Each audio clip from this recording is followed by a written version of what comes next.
Welcome to another episode of No Power Panel. Thanks for joining us once again.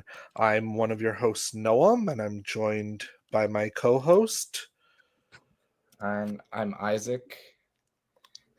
And today we have quite a special episode for everyone. We're going to touch on kind of the big news in Canadian politics, which has been the new cabinet that Mark Carney appointed on Tuesday. And then we're going to very briefly touch on an American political story as we start to introduce some of our American political content as we move forward that we discussed last week. And then we're going to move right into our NDP leadership draft that we've been teasing for a couple of weeks now. I don't know about you, Isaac, but I've been kind of incessantly refreshing the Wikipedia page because it seems like people keep ruling themselves out of the race. Well, it's not a very desirable position right now, let's be honest. Not at the moment, but we're going to have some fun with it. Yeah. Okay, but let's get started first of all with Mark Carney's, I guess, second cabinet. Since he appointed one just prior to the election as a kind of caretaker role.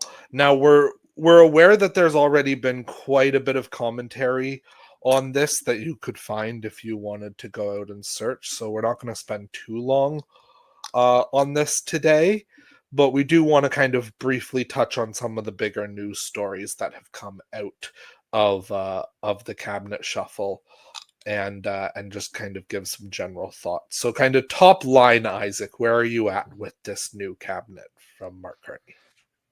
I think it's clear that Carney's kind of not taking the lessons that we said we might want to have him take in terms of he seems to be really thinking he won and he made his coalition based on like running as like a centrist anti-Trudeau when Trudeau was a centrist, but he was just aesthetically on the left, I think so. Mm-hmm. And I think Carney has taken this kind of as like carte blanche to like cement his image and the people around him, his strategists. Obviously, it's not just all him, but we talk about him like he's this kind of all-working figure.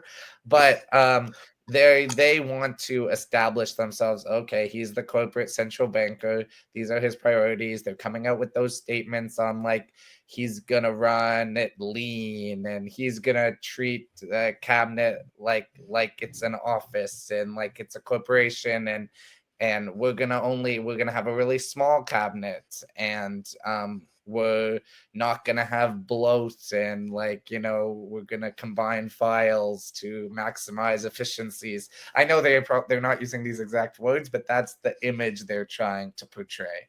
So I think that's kind of like the top line what I get from it. What's your take, I guess? Very similar. I think that really it does present itself as a centrist Liberal Party cabinet, very pro-business. I thought that Wayne Long, who is the new Secretary of State for the CRA and Revenue, kind of said the quiet part out loud earlier when he talked about running the government like a business and how that's sorely needed. I could not disagree with Secretary Long more. I think that that is the exact opposite of how a government is supposed to operate. A government does not exist to bring in revenue. It does not exist to maximize Make profits. a profit. In And the way who are the that shareholders? exactly. Well, I guess that we can be hopeful and say based on what Mark Carney said in the Oval Office last week when he talked about the owners of Canada, that the public are the shareholders. But even there, that I'm not comfortable with that image. I like being a citizen. I like being a voter. I like having that level of influence, but I do not want anyone to think of themselves as an owner of our country. I don't think that is genuinely the way that anyone should be described. So yeah, like my top line thoughts of the cabinet are very similar as yours. I think that there's a couple of portfolios that were either minimized into a Secretary of State position or were left out altogether that I'm quite disappointed about. For example, the fact that labor is only a Secretary of State level assignment now is not, I think, what people were hoping for and expecting after labor was left out altogether of Mark Carney's first ministry. It was the first ministry since 1909 in which a minister of labor was not represented in some fashion. We now have a Secretary of State for Labor, which I guess is a little bit better, but for them not to be sitting around the table while the key economic decisions are going to be made is I think incredibly disturbing. That we're not putting working people's interests and laborers' interests first and foremost. I think that spells trouble not only for the government but also likely the Liberal Party. I think that the Liberal Party is opening itself next time to quite being shattered amongst a working class base that they did manage to tap into a little bit this time. I think they really opened themselves back up to that fleeing back to both the NDP and the Conservatives. And so I think that's a concern that I have about the cabinet. Yeah, and like you could make the argument that's like just because the person has a title Minister of Labor, like doesn't mean that around the table they're advocating for the interests of labor. Like I'm sure there's been many, conservative and liberal, well, they're the only two parties that have governed, but labor ministers that have been around the table, and their sole job is to figure out how to get around organized labor or how to, force things like force, uh, back to work legislation. Like ministers of labor have been responsible for dealing with labor. I don't think having the position inherently means they're like a voice for labor around the table, or even they're a voice for the best interests of the working people of the country around the table. So, but I do agree in terms of the signal. I just wanted to make that point in terms of like Absolutely. the title of Minister of Labor doesn't historically mean minister on behalf of like Canadian labor, if that makes sense. No, very much so. Yeah, it's very different than an NDP provincial minister of labor, who very much does have the role to speak on behalf of the affiliated, in particular, labor unions, and kind of provide that voice at the table. So certainly different, and certainly something that, yeah, absolutely. I mean, on one hand, we could maybe look at it and say it's a positive that you don't have someone there whose entire job is to try to circumvent what organized labor are going to do. But yes, in terms of the signal that it's sending to working people and laborers, and in particular union members across the country, is quite a distressing one. And I just wanted to, oh yeah, go on. No, go ahead. I said, if in terms of if I wanted to highlight anything from this cabinet selection, I'd want to highlight the Minister of Housing. That seems to be the lane I'm always taking. But it's an important issue. And why is it an important Absolutely, issue? it's one of the key issues. Housing costs, that's elections are won or lost on housing. Pierre Poilievre was going to win the election almost on affordability and cost of housing. And that's why he became so popular with young people. And that's why he picked up so much of the youth vote is the youth cannot afford homes. Point blank, period, in this country. And it's not only in historically expensive areas like the GTA and Vancouver, where the current Minister of Housing oversaw home prices go up by multitudes. I don't have the exact number in front of me, but it's like in his term, I think it was at least like 175% increase in the average housing cost. So like, and Gregor Robertson, the former mayor of Vancouver, is now saying the reason that housing went up so much is because they didn't have good partners at the provincial and federal level, and he'd be a better partner for municipalities. And since he has that background in municipal politics, he could be, he understands those relationships. I think that's BS. Municipalities have a lot of say over how much housing can get built. They have say over development charges. They have say over zoning. They have say over their committee of adjustment policies. They have a say over essentially In particular, how much housing. They don't have a say over money on like money for funding for like affordable housing or supportive or co-op, but they have a say on how their money is spent that they do have, and they have all the say on allowing new housing to be built, and they can pull any of those levers essentially. But yeah, your point. Absolutely. And I would say in particular that's especially true for major cities with substantial budgets, right? Vancouver, Toronto, Montreal, the big Edmonton. cities, Edmonton, Calgary to an extent, they do have levers that they can pull, both of political influence to pressure the provincial and federal partners that they do have, because it's true that they can't control those people, but they can certainly put political pressure on those people.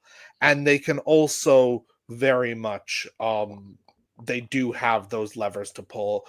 They do have, those major cities do have massive substantial budgets that they could be choosing to reallocate resources around to provide for more resources.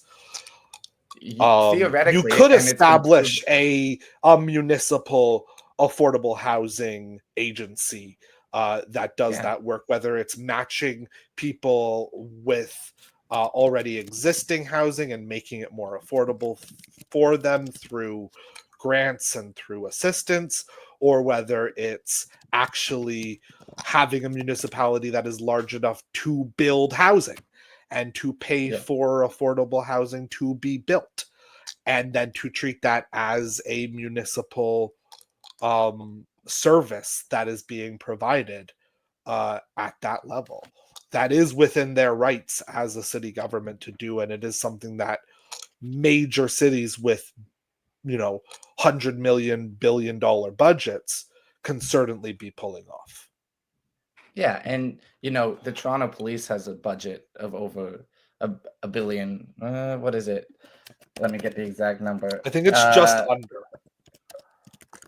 Definitely over. Yeah, $1.2 billion Is it over? the Toronto Police budget alone. So that's not the city budget. That's the police budget is $1.2 billion. You can reallocate funds, and it's been proven in the past that how do we solve homelessness? Obviously, housing. How do we when crime rates go down, when people have supportive housing, it costs the city less money to care for someone who is unhoused than it does housed, but it's just all about priorities at the end of the day. And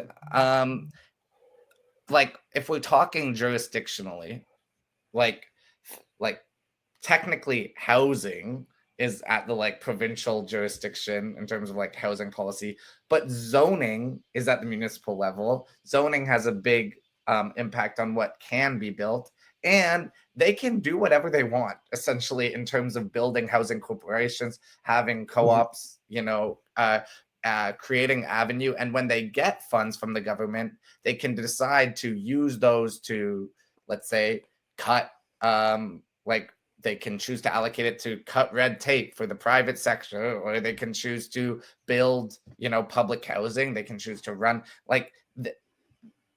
really the only thing the federal government controls is funding for this portfolio, and they can make that funding contingent on certain things. So effectively they control what the outcome is of that funding, and they have done that.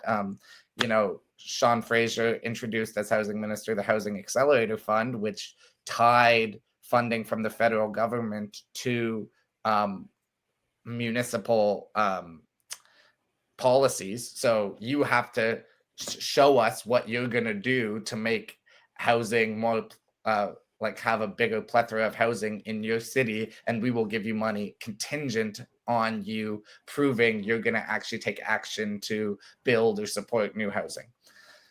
The thing that really concerns me about Gregor Robertson is he essentially said yesterday, and I don't think there needs to be more context than what was given in the interview, is he was outside doing a media scrum and someone asked him, do you want the cost of housing to decrease? And he said no. Now, when you have the fact that, you know, most young people cannot, and new immigrants and people who anyone who does not currently own their home, it is almost strictly prohibitive to get into the housing market Canada wide now, as we were saying, not just in the big cities. One of their number one election issues is being able to have that. Pierre Poilievre saw this and ran his whole campaign on, you know, you want to be able to get a home on a safe street. He was tying in his three like planks, right? Like axe the tax, build the homes, and stop the crime. And it was like, you want to have we make fun of it, but it's because this is literally it worked for a large part of the population. And when you have someone who represents the Liberal Party, when the Liberal Party has historically been inactive on this file, because historically their base does vote for them because they don't want housing prices to go low, Carney ran on an idea of changing that. And now it's like, oh, no, we're going to protect our historic base and say, no, I don't want the price of housing to go down. I want it to stabilize. Stabilize at what? Stabilize at at a prohibitive cost where 98% of like earners can't afford housing. You know, it's probably lower in smaller municipalities, but it's not that much lower. It's probably still like 70 or 80%. Like this is so out of touch. And like, I think he honestly, for a comment like that, should be sacked. Your number one priority as Minister of Housing right now in this time in 2025 should be to lower the cost of housing. That needs to be the priority of the Minister of Housing. And if you're on your first day saying, no, I don't want to do that, what should be the mandate, like he can't sack him now, because I saw this quote, I forget who it was from, but it's like, if a minister's fired after the first year, it makes it seem like he fucked up, and if a minister is fired after the first week, it makes you look like you fucked up as the prime minister. So it's like he can't fire him now, but I wish he would, because it's a really awful look in my opinion. So it's really bad. No, it's really bad. It should not have been said. Listen, I'm a homeowner. I will come out and own that. I live in a house that I own. I mean, I pay a lot of money to the bank in order to do that. But it, like, my property, I care less about my property's value than I do other people's ability to also get into the housing market. I'm happy. And you want to live in the home. You want to use it as a home, not as an investment. Yes. So as long as that's you exactly can afford to pay for it, it's like that's the idea, right? Exactly, right. It should matter. And the thing is, like, if the cost of housing goes down, that's going to help everyone. It's going to make the cost of life in general go down. And so that is actually going to help me. Yeah, the amount that I paid for my house isn't going to magically change in the past. That it is what it is, and that's what it is. But if everyone's housing costs go down, the economy in general becomes more affordable. And so that is also should be motivating to current homeowners. The last piece I want to mention on the cabinet is around the fact that we now have a minister of AI, who is Evan Solomon, a former CBC host. And I just find it really interesting that of all of the things that we've talked about not getting a ministry of their own, being at the Secretary of State level like labor, or not being even mentioned at all like disabilities,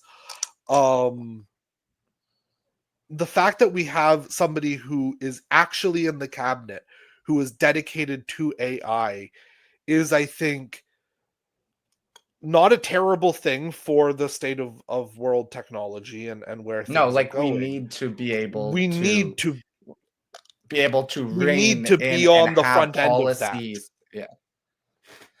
My concern is not having seen the mandate letter for Minister Sullivan, and not knowing whether we have that minister there in order to speed up AI, uh, you Mhm. know, takeover of kind of common tasks, or if we Mhm. have him there to slow it down, or if he's there to just kind of help society adjust to the realities that having AI there is. And I think without knowing that, it's a key piece that I want more questions answered on. I hope that he is one of the first ministers called before committee to provide some clarity over his mandate, because his title does not actually make it clear what his mandate is. And I think that that's something that the opposition should be asking some not harder or challenging or difficult questions, but just some real honest, thought provoking questions as to what his role really is going to be going forward. 100%, because this role could be anything. And it goes back to what we were talking about with Minister of Labor. Essentially, it's like, well, Minister of Labor means like everything within that category falls under your portfolio. So it's like for I actually do believe we need to have, like, if you call it a minister, if you put it under the portfolio of like Minister of Technology, like you get to make up the name of what the minister is, right? Or like Minister of Minister of AI could be Minister of Cybersecurity. You know what I mean? It's like Minister of Privacy, Minister of Privacy and Information. It's like that could be under the AI portfolio. You know what I mean? So it's like we have to protect our citizens. AI poses threats in many ways, and it poses great opportunities in many ways.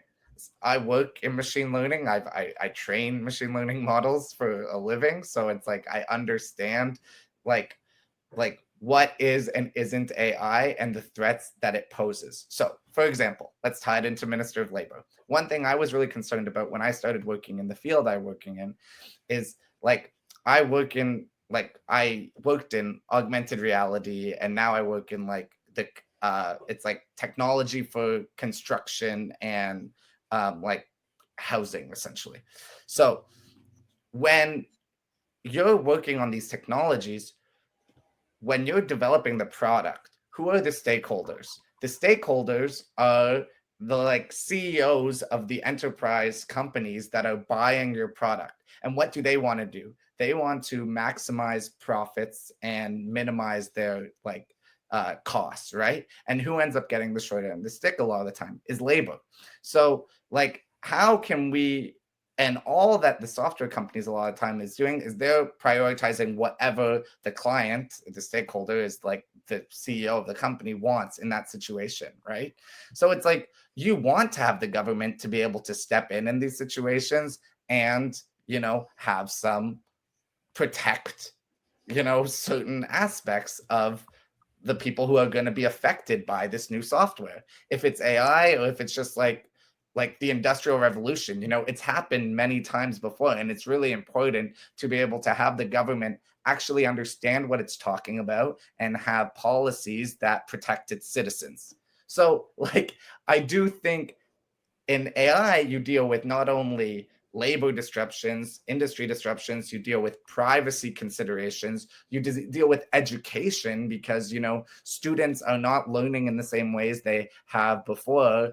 Most students are using AI. They're not able to write essays. They're not able to have reading and writing. How do we shape education curriculums? This might be more of a provincial level, but how do we shape education curriculums around AI? We can only fight it so much. How do we come out with good solutions to still teach people how to think critically? I'm kind of going on a rant here, but I do think it's very important that we understand what exactly Minister of AI means, because it touches a million different things. The fact that I'm even bringing up how many things it touches probably shows, okay, it could be an important portfolio, but we have to actually know what is in that portfolio. Yeah. Exactly. No, absolutely. All right. So we've certainly talked about, I think, some of the key elements of the cabinet. If you're interested in more commentary, that's easy to find. And I'm sure that as issues present themselves, we'll be touching on things in future episodes. So we're going to move on to our second agenda item for today's episode, which is just, I think, a very short point. But I wanted to bring this up because I've been watching for a number of weeks now as there's been kind of this civil war transpiring within the Democratic National Committee in the United States. I don't know how much attention you've paid to this, Isaac. I haven't paid as much as you, so this is yours. You take it. All right. So the vice chair of the DNC is named, one of them is named David Hogg. He is, I believe, 25, and he is a survivor of the shooting at Marjorie Stoneman Douglas High School in Parkland, Florida. And since then, he's held a number of different roles. He helped found March for Our Lives. He's done a lot of campaigning on the issue of gun control. He's done a lot of campaigning in general on a number of different progressive causes in the States. And he was just in February elected vice chair of the Democratic National Committee. The Democratic National Committee's role, essentially, is to elect Democrats up and down the ticket. That's what their job is, just like the Republican National Committee's job is to elect Republicans. There has been a lot of criticism of David Hogg over the last number of weeks because shortly after taking on the role of vice chair of the DNC, he announced that his organization is going to, outside of the DNC, separate from the DNC. And I should clarify, the vice chair of the DNC role is an unpaid volunteer position. So he's also the leader of an organization called Leaders We Deserve. And he has announced that they are going to raise $20 million to campaign for candidates in the midterm elections.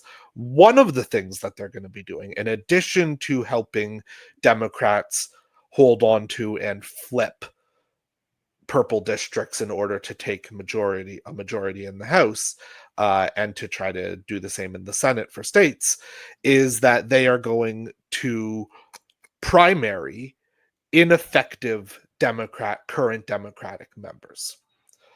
There has been a huge backlash against this because the talking point from corporate Democrat world is, why should a vice chair of the party be allowed to run candidates against current representatives of the party? So this is where that's kind of the setup as to what's happened. And David Hogg has been having to defend himself around this. One of his main points, and the point that I really want to emphasize, is this. It is that the Democratic Party currently has an approval rating in the low 20s. It is more unpopular than the Republican Party, which is disappearing people. Mm-hmm. That's not, so you want to be doing some. That's not because the fascist actions of the Republican Party are popular in the United States of America. It's because there is a majority of Democratic lawmakers that are doing absolutely nothing about it. They are not speaking about it. They are not protesting it. They are, maybe they're putting up a social media post. Maybe they're saying something in a committee hearing, but they are not actively, actually feet on the ground doing the hard work necessary to oppose it, with a very few exceptions, like Bernie Sanders, like Alexandria Ocasio-Cortez, like Jasmine Crockett. There's a few others, Maxwell Frost, Chris Murphy, but very, very few of them are actually doing anything to oppose it. And so David Hogg's point is, look, as an officer of the DNC, my job is to help Democrats win elections. And the only way to actually do that is to raise the approval rating of the Democratic Party. And the only way to actually do that, we know, because the politicians I just mentioned as the ones who are doing something are the popular Democrats that exist still amongst the general public. The only way to actually do that is to oppose the Democrats that are getting in the way of fighting the fascist Trump regime. And so I just don't understand. What? There's no logic. There's no logic in the DNC because their incentive in their brain is to protect themselves. It's an insider's club. So it's like, theoretically, as a party, you should want your party to be strong. How is that party strong? We get the best candidates. We replace the ineffective ones who aren't, who aren't helping us politically. They don't see it that way. They see it as they're protecting their own. And if you're against anyone in our club, then you're not with us. But that's how the Democratic Party has gotten themselves into this state.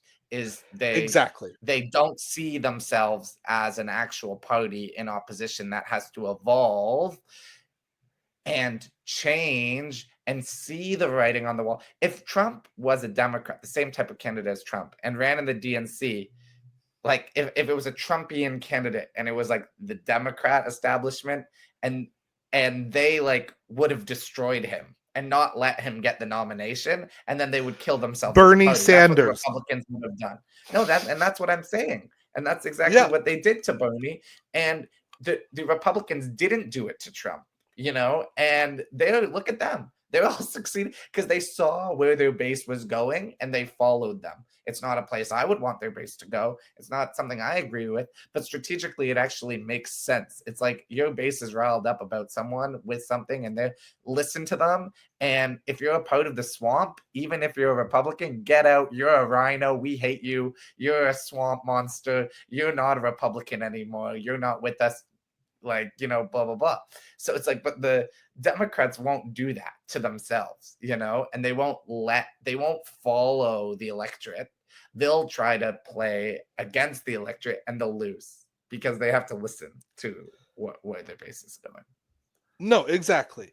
So this is just me saying to the Democratic Party, get your fucking shit together and listen to David Hogg and let David Hogg do his job. His job that you elected him to do was help your party win because he understands things about the electorate that you don't.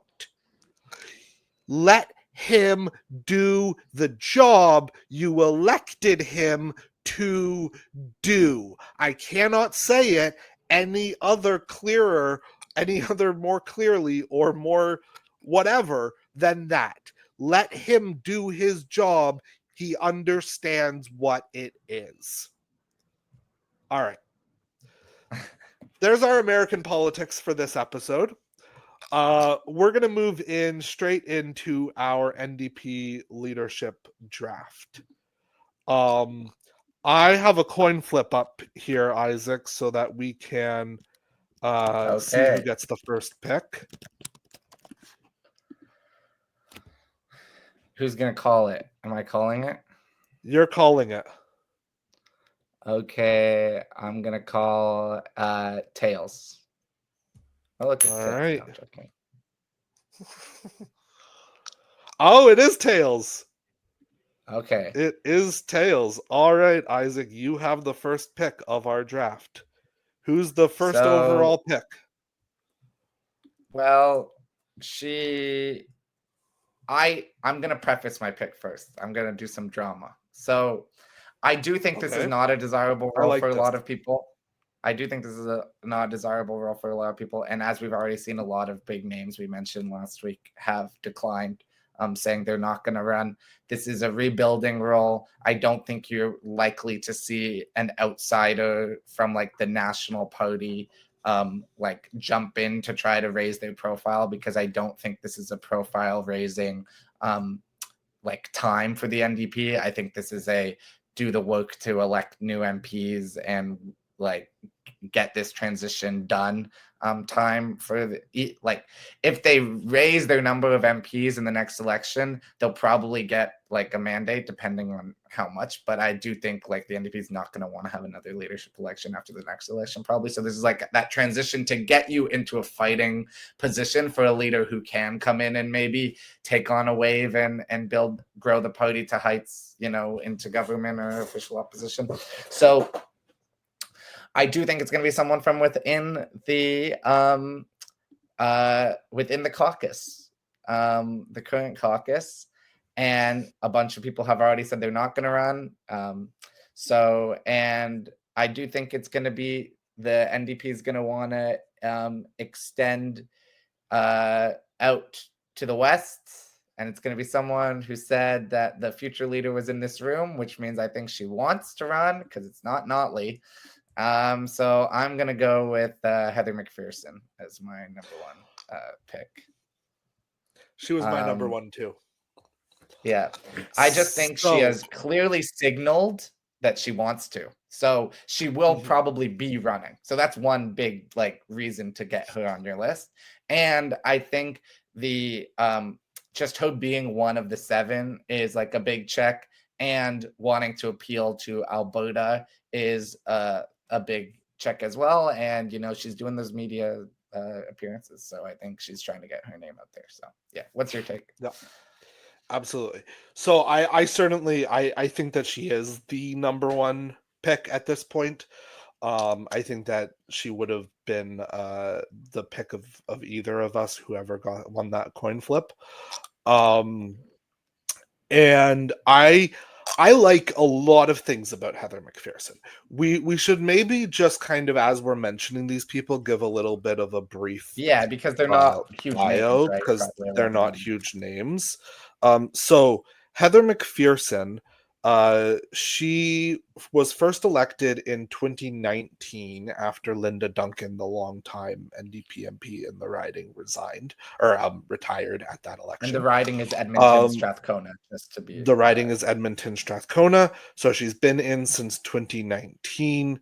And prior to her election as a member of parliament, she served as the executive director of the Alberta Council on Global Cooperation. She has served as the NDP's foreign affairs critic, I believe, since she was elected. And has pushed for Palestinian statehood acknowledgement by the government in that role. So I just wanted to point absolutely that out. No, 100. I was yes, absolutely. Okay. Has pushed for that. Has pushed for a ceasefire. Has pushed for I believe has like come very close to pushing for BDS. Is very seen as being on the, I would say, seen as being on relatively on the left of the party, both on international fronts and on domestic fronts. Is somebody who has that level of experience. Jagmeet very much let her take the lead on foreign affairs. He was a leader who was much more interested in domestic than foreign issues. And so it at times felt like she was the leader of the party on foreign issues, and he was the leader of the party on domestic issues, in the way that they kind of traded off in the House and that kind of thing. So that's, yeah, I think that she is probably at this point I would guess is the bookie's favorite to win. I think that there's an element of the party, the left of the party is going to want to assert dominance. And there is the opportunity, because this is not a job that a ton of people are going to want, and the party is a little bit in shambles right now, a very well-organized left of the party could really almost take control at this point if they really wanted to. And I think that Heather McPherson will be seen as a leader that they can work with, who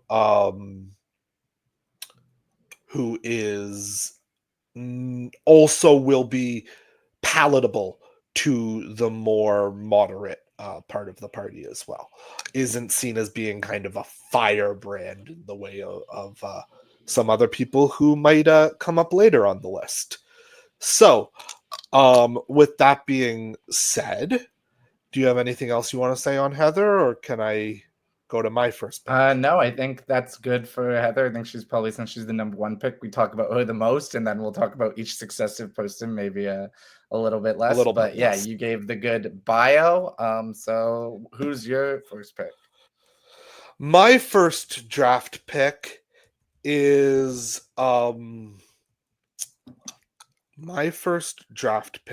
actually going to be somebody from outside of the caucus.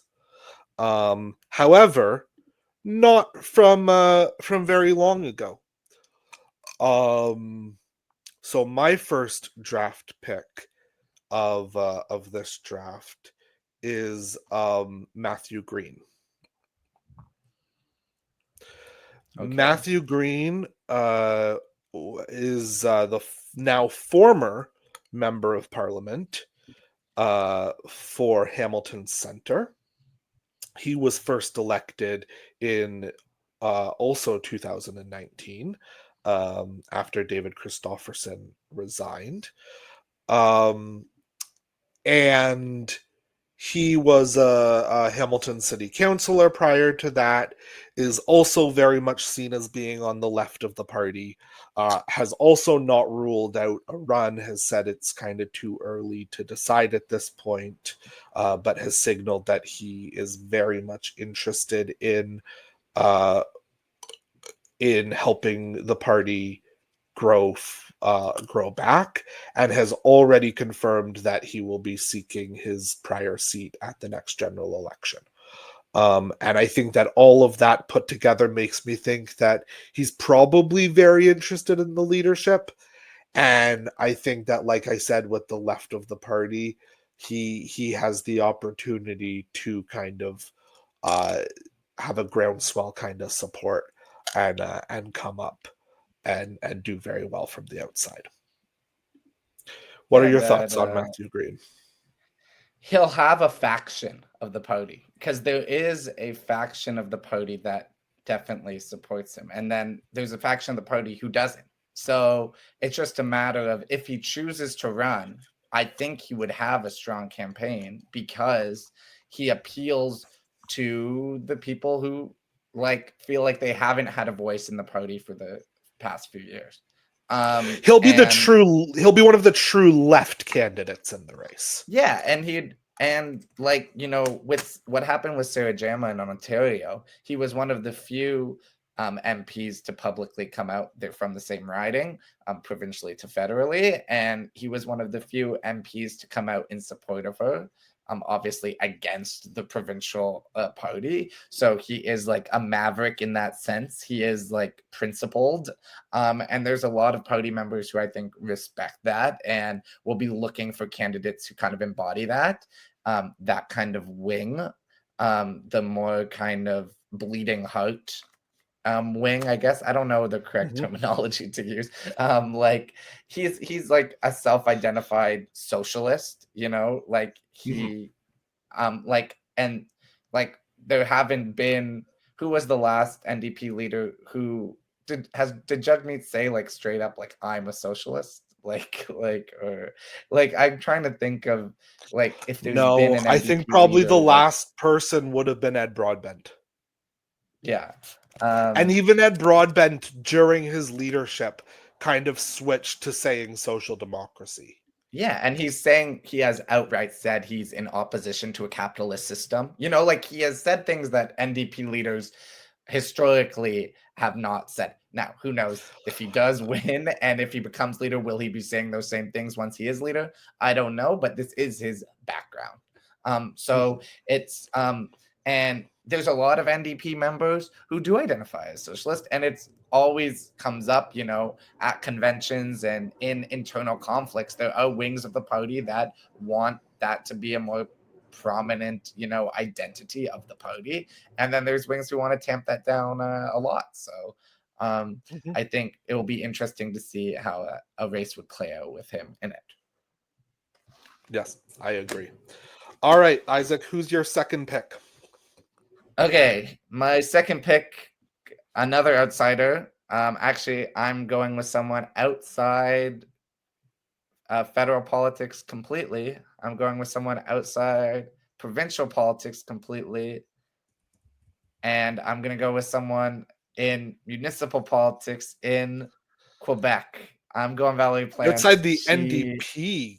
Yeah. She said, yes, she said over the past week, she's not closing the door on the idea of running. I think that, and I had heard rumors before that it might be something she's looking to do. She ran her first term in Montreal and won by about 5%, and then won her second term by about 15%. She has been very popular in Montreal. We just saw it happen with Nenshi in Alberta, a municipal politician who was not part of the party, enter the party to run for the party. A lot of the times, the party members like that. They see the appeal, they see the electoral success. They might see her electoral success in Montreal when they had the wave in Quebec in 2011. Montreal swept Orange. That's a lot of seats. She has been very popular there, and she's definitely been popular with the left in Montreal. And she's fluent in French, obviously. So that might be enough to make her an exciting, enough of a prospect. I was maybe going to choose her, but then once she actually went on the record saying she didn't say no, that's enough for me to choose her. I probably could have chosen her later because I don't think you were gonna go for her. So she would have been my next choice. Okay, great. So then my strategy worked because I had someone else who I thought you might go for earlier, who I'm saving. Then those are my takes on her, what the appeal might be. Essentially, that's my rationale. So yeah. Okay. Oh, I know. Want me to give a little bio or? Well, I think we covered she's the 2-term mayor of Montreal. Yeah. I don't know a ton about her. Here's my question, because I'm gonna ask a question instead of kind of giving my thoughts, because I'm still digesting what I think of her, really. And you know more about her than I do. If we end up in a situation where, let's say, the 3 people we've talked about so far, Heather McPherson, Matthew Green, and Valerie Plante, all are candidates in this race. First of all, I believe they are all bilingual, or at least speak some French. Yeah. So that is also helpful. But where would you put her kind of ideologically? That's between McPherson and Green. That's a great question. And it's so hard to compare because you look at McPherson, who's dealing as the foreign affairs critic. She's dealing on global stages, international stages about foreign policy, So it's ideological lens. And then Green has been outspoken about his actual political ideological stances, I would definitely say they're both probably to the left of her. But honestly, I don't know, because it's as a municipal politician, you don't really need to out yourself, declare any sort of thing. But she was a member of Projet Montreal, so, and which is the left party in Montreal, and Montreal is one of the most left cities in the country. So it's she's very aggressive on social housing, on policies for supports, income supports. She has fought the Quebec government on housing policies, such as when they wanted to eliminate lease transfers, rent control. It's she's there as that voice. Montreal is a historically aggressive city in the fight against Quebec, there's a lot of like housing politics, right? And the province tries to institute certain like uh policies in terms of what you can and can't do, let's say with like your lease or with rent. And Montreal has been trying to fight, like, and they have the Régie, which is like the landlord tenant board, and it's like she would always be on behalf of the renter, versus the landlord. Like that's her base, is like the renters in the city and trying to protect their like housing interests, essentially, right? And I think she hasn't had too many blowups in terms of like labor negotiations. Historically, there has been Denis Coderre, who was the Montreal mayor before, had some big battles, but he also had weird labor connections because they were also kind of like mob connections. I don't know how much you know about the history of Montreal, but like she wasn't as tied in with like those type of labor construction unions he was, but she hasn't had like animosity with like the labor unions. You're signing a lot of contracts as a municipal politician with different labor boards, and like generally she has had support. It depends. It's kind of like like when you get endorsements during a campaign, it's like he gets the endorsements of those like construction unions. You don't really you can't post. It's hard to post out, if that makes sense. So Gotcha. Okay, sounds good. So, I think I need to take a caucus member. But there's only 2 of them still on the board that I think have any chance of actually winning the leadership. And one of those has kind of very clearly said that they don't really want the permanent job. Oh. So I'm weighing whether I think that person will go back on that. And your last pick is very kind of influential in that. Do I want a Montrealer? Or do I want to let you own that?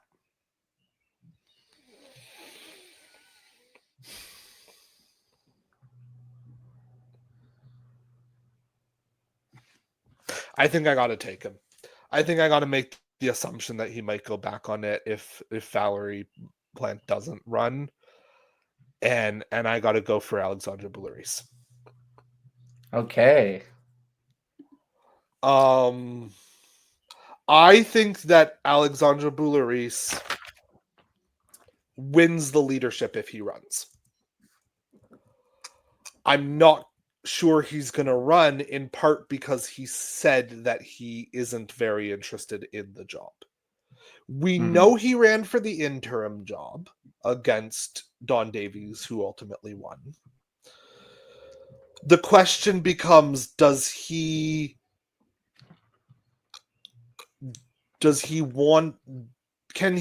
persuaded if Valerie Plante passes on running and the party goes, we need to get back into Quebec, does Alexandre Boulerice get pressured into kind of doing it on a one election basis? And I think that there is a not unlikely scenario that that's what happens.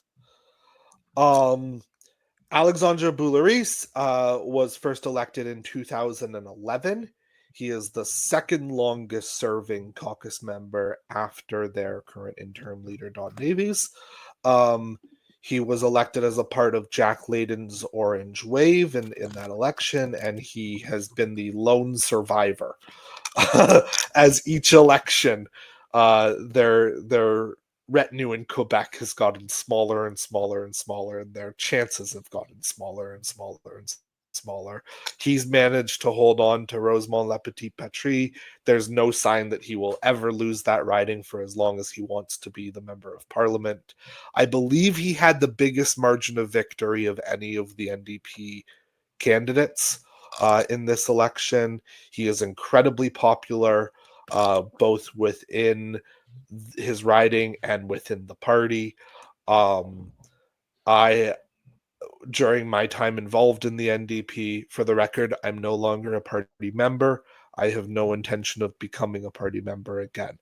But during my time involved, I met him a few times and was always very impressed with him. He is fluently bilingual, and I think that he stands a pretty good chance of being the next leader. I think, although if I'm being clear, I very much feel like the one of the three people on the board are already going to be the leader. I think that, this is a race where it's going to be one of those three people, and so this is kind of my like top of my moderately unlikely list. So that's where I'm at in terms of that. Isaac, where are you at for Yeah, Alexander it's a Valdez? good pick. I think the thing that he was higher up on my list, and him publicly saying he did not want to run took him off my list completely. But I think if he runs, he has a very good chance. I just don't know if he has a good chance of actually running now that he's made a statement. I don't think that happens very often. But yeah, that's my opinion on your pick. On him, I don't know enough about him to honestly form many opinions, and that kind of moves me into my next pick, which I'm deciding between two things. I'm deciding between someone who I actually think has a better chance of running, and therefore a better chance of winning, and someone I know more about, so I can talk about them more. Because Okay. the person I will go with, you know what? Fuck it. I'll go with the person I can talk about. And I'll make a hometown team. I did the person from where I last lived in Montreal. Last, I'll do someone who was my former city councilor and has a lot of name recognition. Mike Damn it, I Layton. hoped I was going to get him. Oh, I was saving him as my late in the game pick. I should have taken him last time. So I have my two hometown people. Valerie Plant was my mayor. Mike Layton was my city councilor. He bio on Mike Layton, son of former party leader Jack Layton. He was city councilor since first elected in 2010. When he was first elected, that was also the election Rob Ford won mayoralty. He kind of was a part of that opposition. They labeled themselves the like lefty pinkos because that's what Don Cherry called them. Bike riding pinkos, whatever. He was a very popular city councilor, would win every time he ran with like 60 or 70% of the vote. Anecdotally, I campaigned for Olivia Chow in the last mayoral election. Somewhat regret doing that, but I'm happy she won over the opposition, I guess. So, and I was involved in that campaign, and he was very active in it. Obviously, he has a lot of connections in the city. Everyone knows them. Like you're going door to door, and it's not like they know of them. It's like they know them, and they have a lot of people with money in the party, who are still connected to the party. There's not a lot of people with money in the NDP, and the ones that do wield the little bit of influence, and I think he has good connections. He can raise money, and he has huge name recognition. And in Canadian politics, that's enough to do it for you sometimes, as we've seen before, and has previously, as we've previously mentioned. So that's my take. And personally, I found him somewhat frustrating to deal with as a city councilor in the past, but I won't let that. I think he has a certain way of dealing with things that I think is a little too soft for my he likes Little to bit his get father's buy-in son. from everyone, and he likes to have that like kind of collaborative process. And I'm like, the people on the right aren't doing this. Why do we need to let everyone buy in and come to compromises? But that's my little personal take on Mike Layton. A little bit of that Layton legacy coming to bear. Yeah, exactly. Um, And Chow has it too, honestly. But yeah, it can be frustrating to deal with. yeah. So, yeah, Mike Layton was on my board. I don't know that he's going to run. I think he's one of those people. I think like this is the issue with doing this, right? Is like there's a number of people who in kind of a descending order who like if they get into it, they will win. The question is like which of those one or two people is going to choose to get into it. Well, to give some insight on that, is he going to run? Just to give a quick little bit, just some more background. He retired in 2020. Well, not retired. He retired from his position as city councilor in 2020. He decided not to run for re-election. He claimed it was to spend more time with his two young kids. He has two daughters. And he said he was missing too much time away from them, from their lives. It is like a fairly demanding job for not a lot of reward as a Toronto city councilor, especially if you want to be a good one. He took a position with York, and that lasted like a year. And now I think he's with like Harvest Food or something. So that position didn't really, but that was his claim at the time for retiring as councilor. Who knows if it was an authentic reason or not? Was it a strategic reason to set up, future moves? It's to be seen, but that was the reason he gave when he stepped down as city council. So now he's in the private sector. Okay.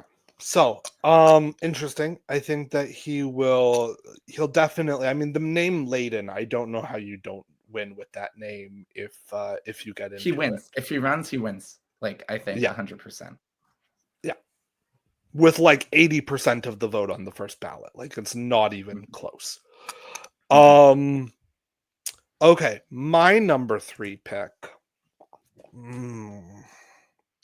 I'm once again torn between two.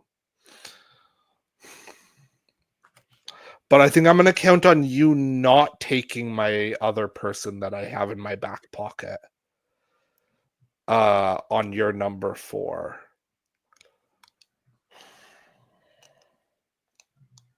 No, you stole Mike Layden from me. You stole Valerie Plant from me. You stole Heather McPherson from me. Fuck it, I want Nathan Cullen. Okay, I wasn't taking Nathan Cullen, so you got it.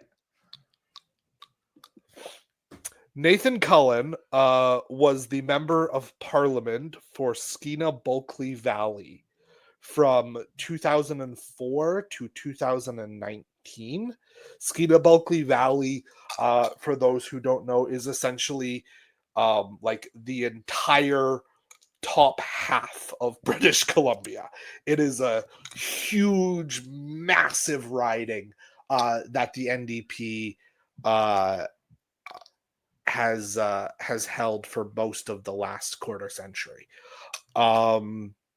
And Nathan Cullen then moved into British Columbia provincial politics. He became the minister of, I'm just double checking what his ministry was. He was the minister for water, land, and resource stewardship.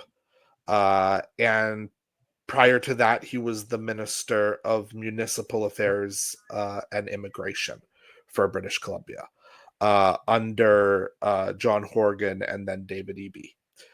And he was the same thing before, essentially, too, like water and natural resources. Yeah. So he's and he placed third in the 2012 federal NDP leadership race. I was a delegate at the 2012 federal leadership convention. I was there on behalf of Paul Dewar, who I was volunteering for during that race and got a little close to, and very Very sad every time I think about Paul. Anyway, moving on. Nathan was amazing in that race. He was somebody who was not super well known amongst the broad party membership going into that race. He was kind of seen as one of the lower tier candidates going into that race, and he ended up skyrocketing above everyone except Tom Mulcair and Brian Topp, who were probably the two biggest names in the party at that point. And largely how he actually did that was the day before voting at the convention. There was the showcase day where all of the candidates come out and give a speech, and there's usually a video introduction and introductory speakers and some music, and it's about getting the crowd up and moving and vibing and kind of selling yourself as having that energy. And Nathan Cullen was the first presenter that day. And we were all expecting that out of everyone. And Nathan Cullen walked out onto the stage, and it was him and a stool and a handheld microphone. And I was sitting so that I could see the teleprompter for the candidates as they were giving their speeches. And Nathan Cullen was the only candidate that day not to use the teleprompter. And he just came out and talked. He didn't use his full time. He just said what he wanted to say and came out and spoke. And I almost voted for him on the first ballot as a Paul Dewar delegate. Nathan won the most number of votes on the day of the convention. It was only because of the voting in advance that he did not end up winning that leadership race, because he was so incredibly impressive in that moment. And as a result of his great finish, he became House leader and then finance critic under Tom Mulcair. He is an incredibly powerful New Democratic politician. He is also someone who I think quite easily wins if he gets into it. He very much would have won the 2017 leadership race that Jagmeet Singh won, except he chose not to get into it because he was eyeing BC provincial politics at that point. And so he also wanted to spend more time with his kids, which was the reason he gave at that point. He has not said no to running this time. He said it's unlikely. He said it's not something that he really wants to do. He's, said all of those things, but he has not said no. He has said that he is not going to say no until considering. And I just think he's an incredibly impressive candidate should he run. So he is my number 3. Okay, so good pick. I think he would be a strong contender if he puts his name in the ring. Has the profile, has has the governing experience, which I think very few of these candidates have. Yeah, has been in a cabinet at a provincial level for a rather large province, so exactly. And where do you think he stands ideologically relative to the rest of the board? Do you think it's hard to place? I'd put him somewhere in the middle. I don't think he's as left as someone like Matthew Green or probably Heather McPherson. He's probably, if we're putting them on the board, I'd say like Matthew Green's the furthest left. Heather McPherson's probably next. And then I think it's probably a toss-up between Valerie Plant and Nathan Cullen as to who's next at that point. With kind of Alexandra Boularice and Mike Layden forming the more moderate wing of the board at this point. So then I'm going to take a current caucus member. Give me Leah Gazan. She was the other person I was weighing the last 2 times. I just think I want to round out my team, 2 municipal politicians, 2 caucus members. She's been making noise, as we talked about last week. She was kind of disappointed. I don't know if it's with the selection for the interim leader, or if it was just like how the current party apparatus has gone about, or both. The process I think reading the tea leaves, it's more the process than there hasn't been much vocal opposition to Dawn Davies' interim leadership. It's more the process around it and the leak around it that I think she was reacting to. Yeah, so she's been the MP for Winnipeg Center since 2019. She won in this past election, I think, by about 4%. And so she's had she's won 3 elections in Winnipeg Center. She is sorry, I just want to get her one sec. I want to get her background correct. She is part Lakota, and she is also her ancestors also she has Holocaust survivor. Is it Holocaust or just war? It's one of the two. Oh yeah, she is a quarter Jewish, and her paternal grandparents were Holocaust survivors. So she is part Indigenous and part Jewish as well. So she has been see, this is what I said. I don't know enough about her. Like, this is why you don't pick people who you don't have enough research done on them. What do you know about Leah Kazan? No. A lot of what you've already said. I don't know a ton, quite honestly, which is one of the problems. Yeah, that's why I didn't want to she also identifies as a socialist, like Matthew Green. She actually beat the former Manitoba Attorney General for the NDP nomination when she first won the seat. And she is she served, at least at one time, as the critic for families, children, and social development. So that's interesting. This is interesting. She supports UBI. She introduced a motion in the House of Commons that would have turned CERB, the Canadian Emergency Response Benefit from COVID, into a permanent UBI program. I like that. That's cool. Yeah. That makes me interested in Leah Kazan. Certainly something that I think, I think that she's somebody who, once again, stands a relatively decent chance of, I kind of tier these candidates where there's some that I think stand a decent chance of winning it if one of the top tier candidates doesn't get in, like what happened with Jagmeet Singh in 2017. Like, yeah, exactly.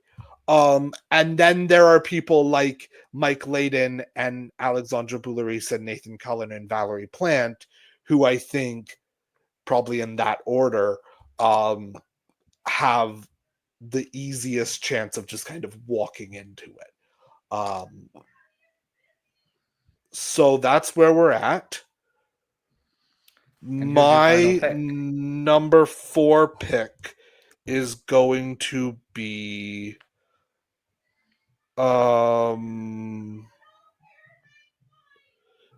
Jenny Kwan.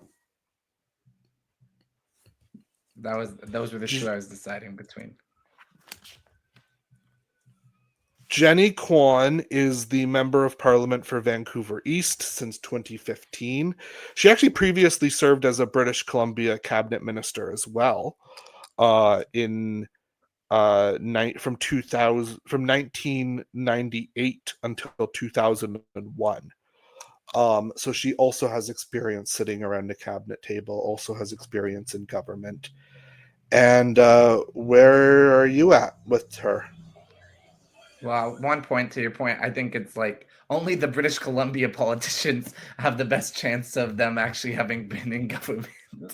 Like maybe in a few years we'll be saying differently now that we'll have some Manitoba, and obviously there's been an Alberta NDP government. But it's funny. It's like the two BC politicians you take. It's like, well, they have experience in government. It's like, well, they're the only ones with chances too. But Yeah. yeah, I think that's a good pick. I think, as I said with my very first pick with Heather McPherson, I think now we've taken every MP in the caucus who have said they are down, and you took one who even said they're not. So I think we exhausted that list, but it makes sense. It's like they're one of the representatives, and they're one of those people who would be kind of that like hand on the wheel in government, don't have to worry about trying to run for a new seat. So and they're not giving up anything by running for what might be a thankless role. It's like being leader of the NDP is a bigger and better position than being like just one of 7 MPs in a not a party with no official party status in the Yeah. House. So it's better than where they're currently standing. So they might have a little more motivation than the people who are outside of the government and kind of their whole world is their oyster right now. So it makes sense. That's all I Exactly. can really All say right. on it because I don't know as much. Perfect. All right. So that's our draft board. Let us know who you think is has the next leader on there in their picks, and let us know who you think put together the best team of potentials, because those might not be the same, but they might be. And And I'll just go over I the think, teams really yep, quick. Yeah. absolutely. My team is Heather McPherson, Valerie Plant, Mike Layton, and Leah Gazan. And Noam's team is Matthew Green, Alexandra Boulris, Nathan Cullen, and Jenny Kwan. Yeah. All right. So that's where we are. Thanks for joining us for this week. I think we're gonna go early because we went a little late, and maybe we'll put together a special or something around our winners and losers of the week a little bit later. So thank you, everyone. This has been another episode of No Power Panel. I've been Noam. And I'm Isaac. Thanks for joining us. Thanks for joining us. Go get some power and use it. Bye.